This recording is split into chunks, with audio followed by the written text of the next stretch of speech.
Ladies and gentlemen, see, in this world, there are many people who are talented, born with certain gifts, abilities, maybe a sharp mind or a strong body.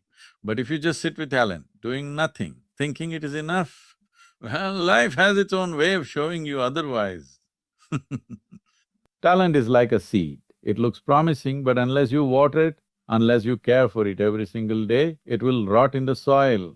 But discipline is like the act of watering that seed every morning, rain or shine. You do it not because it feels good, but because it must be done. People keep asking, how do I achieve something great? I tell them it is not about greatness, it is about small things done with absolute commitment, not once, not twice, every day. That is discipline. Discipline does not mean rigidity, it is not torture. It is a conscious choice, a commitment you make to your own growth, whether it is meditation or martial arts or mathematics.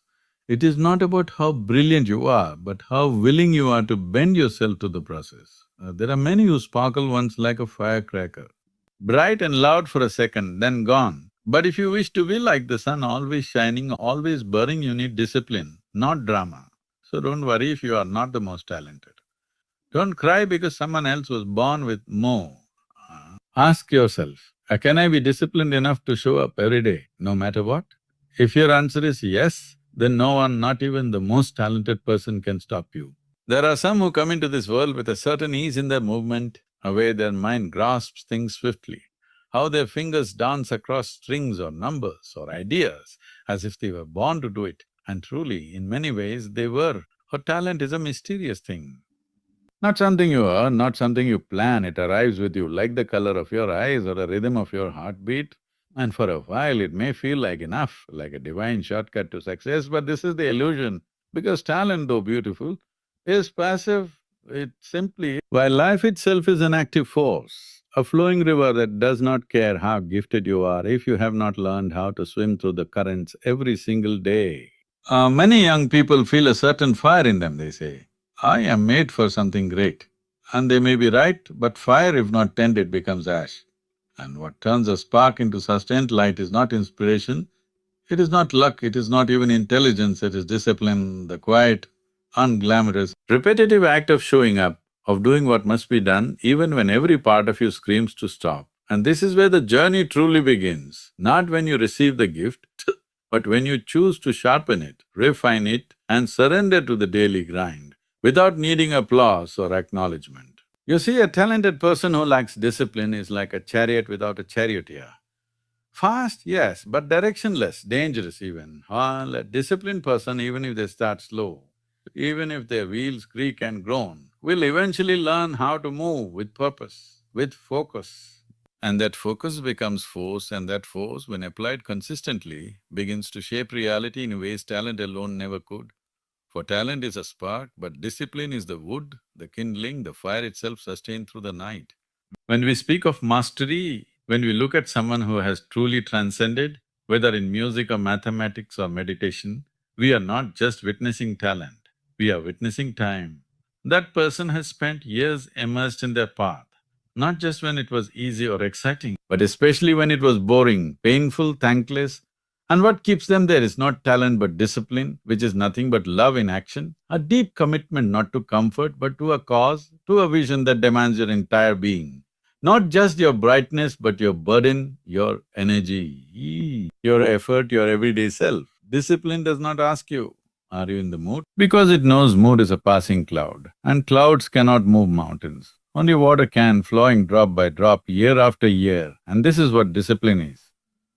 A drip, consistent, humble, and yet over time it carves canyons, reshapes landscapes, breaks stone. While talent without direction merely flashes, entertains, impresses, and then disappears like a shooting star that burns bright only for a second in the vastness of the sky. There is something profoundly human in choosing discipline, because while talent may come from nature or genetics or divine accident, discipline is forged in awareness. Forged in awareness, it is the moment when you look at your laziness, your resistance, your fear, and instead of retreating, you move forward again and again, not because you are fearless, but because you are faithful, not to comfort, but to growth, and such a being becomes unstoppable, not in the way of force, but in the way of flow, where effort and existence begin to move together. Even in the natural world, You will see that the tree that stands tall is not the one with the flashiest flowers or the widest leaves, but the one whose roots go deepest. And roots are not grown in a day, they grow in darkness, in silence, in stillness. And that is the nature of discipline. It does not perform for others, it does not need praise. It simply grows slowly, invisibly until one day, when the storm comes and all else falls, it remains grounded and strong, not because it was the tallest, but because it was the most rooted in its practice. So if you have talent, be grateful, yes, but don't fall asleep in its comfort, because the real power is not in being born with a gift, but in choosing to serve it. Honor it, grow it, and the tool for that growth is not inspiration, not motivation, not luck, but discipline, and the beauty is, well, while you cannot control the gifts you are given, you can choose discipline, and in that choice again and again lies your freedom, your fire and your future. There is a strange romance people have with brilliance. They adore the ones who dazzle for a moment, who erupt like fireworks in the sky, loud, bright, unforgettable. But what they often fail to see is that such brilliance, if not grounded in consistency, fades as quickly as it appears. Because life does not bend for the one who shines once, it yields to the one who shows up again and again. Whether the world is watching or not, whether applause rains down or silence stretches endlessly, and in this way, brilliance is beautiful, but consistency is divine. For it shapes not just moments, but lifetimes. You may do something once with great flair, with passion bursting from every cell, and people may cheer, may call you gifted, may even place you on pedestals you never asked for. But if you cannot do it again tomorrow, and the day after, and the day after that, the brilliance becomes a memory instead of a movement. And this is where most people fall, not because they lack talent, not because they lack dreams, but because they have not cultivated the simple quiet strength of repetition, of returning, of rising even when glamour has gone, of doing what must be done even when no one claps in. Even the sun does not make noise when it rises each morning. It does not boast of its brilliance. It simply appears day after day, light after light. And in that dependable rising is the true miracle, because it does not need to impress, it simply expresses. And that expression is what makes life possible. So understand, if you are seeking transformation, not entertainment, then do not chase the firework, become the flame, the steady glow that warms and lights, that may not startle but sustains. For such is the power of consistency. It is not loud, but it is lasting. You see, there is nothing special about doing something once when you feel inspired, when your mood is right, when the energy is high, because anyone can run fast for a few meters, but only the committed can run a marathon, only the consistent can go the distance. And this is true not only in running or working or building, but in loving and learning, in living, because life is not made of a single peak. It is a terrain of many valleys, plateaus and hidden ridges. And unless you are steady in your step, no matter the weather, no matter the view, you will not last through the journey. Consistency is not about doing the same thing in the same way without change. It is about returning again and again with awareness, with refinement, with responsibility. And even if the world calls it boring, even if your own mind rebels and says, but I want something exciting, you continue because you know that mastery is not born in the grand, it is born in the grind. It is born in the quiet hours when no one is watching, when it is just you and your will, you and your work, you and your breath moving as one. The most profound transformations in nature are also the most patient. Mountains eroded by wind, trees growing through stone, rivers carving their way through centuries. Not through explosions, not through brilliance, but through endless, tireless, devoted motion, and we, being not separate from this nature but a reflection of it, must learn from this wisdom that speed and sparkle are not the same as strength and staying power, and it is far more powerful to become one with the process than to try and outshine it in a moment of egoic flair. Even in relationships, in spiritual practices, in your health, in your art, it is not what you do once in a while that changes you. It is what you do every day, not because you have to, but because you have made a deeper choice, a sacred promise to yourself, that you will walk the path whether the wind is at your back or pushing against your chest, whether others join you or leave you, whether it feels blissful or burdensome, because you know that the real magic is not in the spark, it is in the fire that never dies. So you are waiting for brilliance to strike before you act. Know that brilliance may come and go like lightning in the sky. But if you are consistent, if you are unwavering in your practice, if you return again and again to the task, to the truth, to the vision you hold in your heart, then even if you never flash once like a star, you will become something far greater. A light that endures, a presence that does not dazzle but transforms, not for a moment but for a lifetime. And in that you will realize that consistency is not the enemy of brilliance, it is its highest, purest form. First, people think strength is about muscles, about loud voices and clenched fists, about standing tall when others fall. But true strength is not in what you show, it is in what you carry silently day after day when nobody sees you, when the world gives no reward, gives no reward, when the only one who knows your struggle is the silence within you. And discipline, though often mistaken as harsh or rigid, is the gentle, constant sharpening of this strength, not a force imposed upon you, but a choice rising from deep clarity, a commitment to walk the path not only when it is pleasant, but also when it is painful. Discipline is not about forcing yourself into a mold. It is about dissolving all the parts of you that seek escape, that wish to quit when it gets uncomfortable, that whisper in your ear, just this once it's okay to stop. And each time you hear that voice and still move forward, each time you say no to distraction and yes to alignment, something invisible within you grows, a spine of presence, a core of steadiness, a kind of inner fire that does not flicker with every wind that passes, because discipline, when chosen consciously, becomes not a cage but a structure that liberates you from your own fluctuations. People who seek only comfort will never know what they're made of because they have never allowed themselves to meet their limits, to go beyond them, to sweat and ache and still choose to stay with it. And it is in this thing, in this sacred endurance, that inner strength is born, not in comfort but in confrontation, not in ease but in effort. Because when you consistently do what is necessary instead of what is convenient, you begin to trust yourself deeply. And that trust is not built by words or thoughts, but by experience, the lived knowing that you can face what comes and still remain unshaken. Discipline builds you quietly like roots growing under the earth. No one sees them, no one applauds them. But when the storm comes, it is not the flowers or the fragrance that holds the tree. It is the roots, the hidden work, the quiet repetitions, the mornings when you rose before the sun, the nights you sat with yourself instead of numbing out, and each one of those moments adds another thread to the unbreakable fabric inside you, a kind of strength that does not scream but simply stands. Without discipline, the mind becomes a restless monkey, jumping from one thing to another, chasing highs and avoiding depths.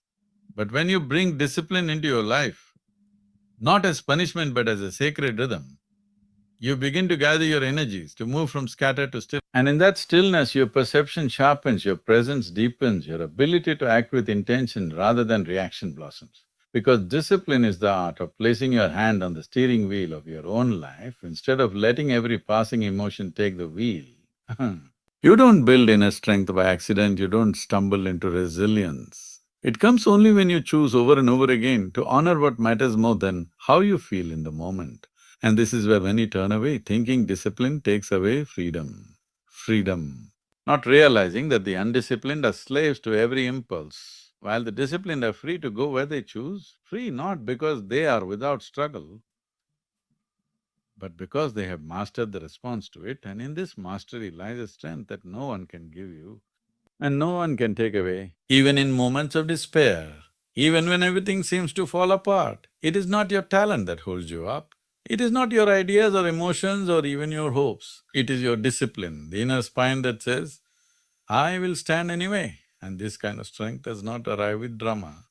It is built in silence, with every breath taken consciously, with every act done deliberately, with every temptation faced and transcended, until eventually your very being becomes solid ground, not easily shaken, not easily swayed, not because you avoided the storms, but because you walked through them and found your center.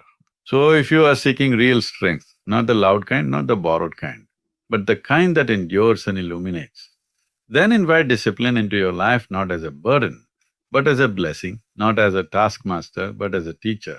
Because every step you take with discipline is a step into power, and the more steps you take, the more you realize that discipline is not the enemy of freedom, it is its foundation, its fuel, and its final flowering.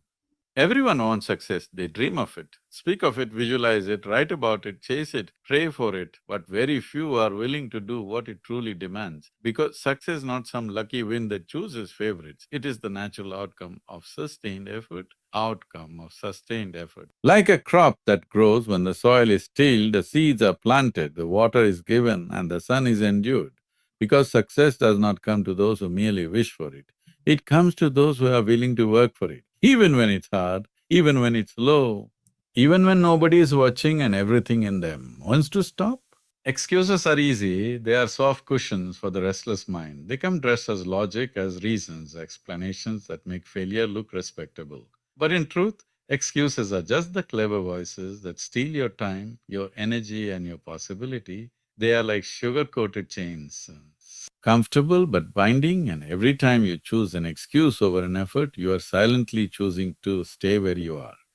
Not because life won't let you grow, but because you've convinced yourself that it's okay not to try, not realizing that every day you don't try is a day you've delayed the life you claim to want. Effort may not always give you results immediately.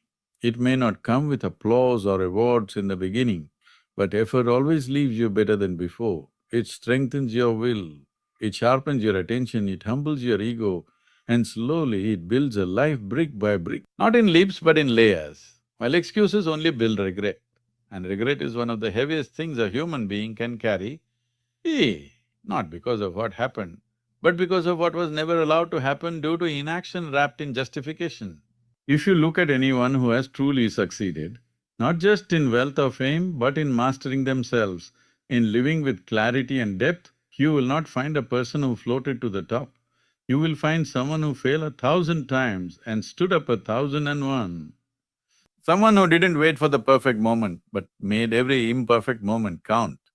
Someone who didn't say, I can't because of this, but rather asked, how can I despise? Because effort is not about being fearless, it's about being faithful to the process, to the practice, to the path you've chosen even when it is uphill. Success is not reserved for the privileged, for the talented, for the lucky few who seem to be born with everything aligned.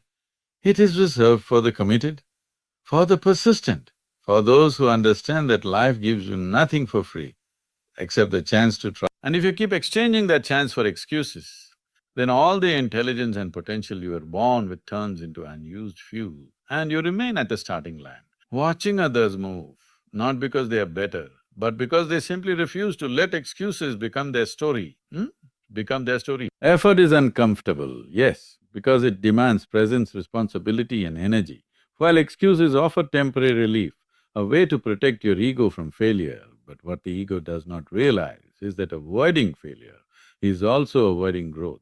And if you are too busy avoiding the pain of effort, you will miss the power that only effort can bring, power of knowing you gave everything, that you met the challenge fully, and even if the outcome was not what you hoped, the becoming itself was worth it, the transformation was real, and success, when it does arrive, will not just be a result, but a reflection of who you have become. There is a deep satisfaction that only effort can give, a silent joy that comes not from winning, but from knowing you showed up when it mattered. And this joy is not found in shortcuts or clever strategies alone. It is found in the willingness to face the discomfort, to choose a harder right over the easier excuse, to rise when the body is tired and the mind is doubtful. Because this rising, this doing, this choosing again and again is what makes success inevitable. Not overnight, but over time, not always in dramatic ways, but in quiet shifts that accumulate into something solid, something sacred. Though if success is what you seek, look not at what you lack, but at what you're willing to give. Ask not how to avoid the struggle, but how to honor it. Because success follows effort, not because effort is perfect, but because effort is honest, effort is alive. Effort is sacred movement in a world full of still dreaming minds. And once you realize that every excuse is just another way to stay small, and every act of effort is a step into your own greatness, you will stop waiting for success to find and start becoming the kind of being success cannot ignore. Everyone is fascinated by talent, by the ease with which some people move through certain things, how their hands know music before it's taught, how their minds grasp logic before it's explained, how they seem to carry something rare, something effortless, something gifted. And yes, talent is beautiful, it is undeniable. It gives a head start, a moment of magic, but what many fail to see is that this brilliance, if not guided, if not disciplined, begins to fade, begins to flicker, because without the structure to support it, even the strongest flame will burn out. And that is where discipline enters, not as a punishment but as the quiet force that keeps the fire alive. You see, talent may give you the spark, but it is discipline that becomes the fuel, the oxygen, the vessel that holds it day after day, long after the applause has stopped, long after the motivation has dissolved, long after the novelty has worn off, because discipline is not an emotion. It is not a passing wave. Uh, it is a chosen alignment, a way of living that says, I will stay, not just when it is easy, but especially when it is not. And in this staying, in this returning, in this repetition, something begins to happen, not suddenly but steadily, where the so-called average person, simply by being consistent, begins to rise beyond the naturally talented who never committed fully. In the beginning, talent may look like a gift from above, like a divine advantage, and perhaps it is, but even the most powerful seed means nothing if it is not planted, watered, protected, and allowed to grow over time, because time does not bend for brilliance, it bends for persistence. And in the long run, it is not the one who started fast, but the one who never stopped that goes furthest, because discipline is not about speed or flash or flare. It is about depth, about endurance, about being able to go through the dryness, the boredom, the doubt, and still walk forward. There are moments when your mind will rebel, when the voice within will say, why continue? No one cares. Nothing is changing. And talent may listen and retreat, but discipline remains, not because it enjoys the struggle, but because it sees beyond the moment. It knows that growth is not always visible, that strength is not always felt, that transformation is not always dramatic, and it walks anyway. It repeats anyway, it trains anyway, until the small unseen steps begin to add up into something unshakable, something unbreakable, something you did not know was even possible in you. Discipline is the art of becoming your own guide, your own force, your own compass, not waiting for inspiration or validation, but knowing that the act itself is enough, that practice is sacred, that repetition is not dull but divine. And in that space of unwavering commitment, you begin to outgrow your former self. And without even trying to prove anything, your presence begins to speak louder than talent ever could. Because talent may impress, but discipline transforms. It refines you, it humbles you, and eventually it elevates you beyond even what talent once promised. And when you look back, you will see that many who were once ahead, once admired, once envied, have vanished, not because they weren't brilliant, but because brilliance alone was not enough to carry them through the long, dark corridors of mastery. And you kept going not because you were the best, but because you were devoted, you were faithful to the path. And this faithfulness became its own form of genius, the kind that doesn't need to shout, because it has become so deeply integrated into your being that whatever you touch begins to carry a certain strength, certain power that only discipline can produce. Even in spiritual growth, in art, in love, in every area of life, it is not the ones who shine for a moment that truly impact the world. It is those who continue, who evolve through commitment, who understand that talent may open the door, but only discipline keeps you in the room. And while talent asks for praise, discipline asks for purpose, and that purpose, when pursued with patience, becomes your path, becomes your truth becomes your transformation. So in the long run, when all the noise has faded and only what is real remains, you will see that it was not the most talented who reached the peak, but the most disciplined, not the fastest, but the most focused, not the loudest, but the most loyal to the work, to the process, to the quiet sacred grind of becoming. And in that becoming, you realize discipline is not something separate from talent, it is the highest expression of it, the part that does not rely on what you were given, but on what you chose to become.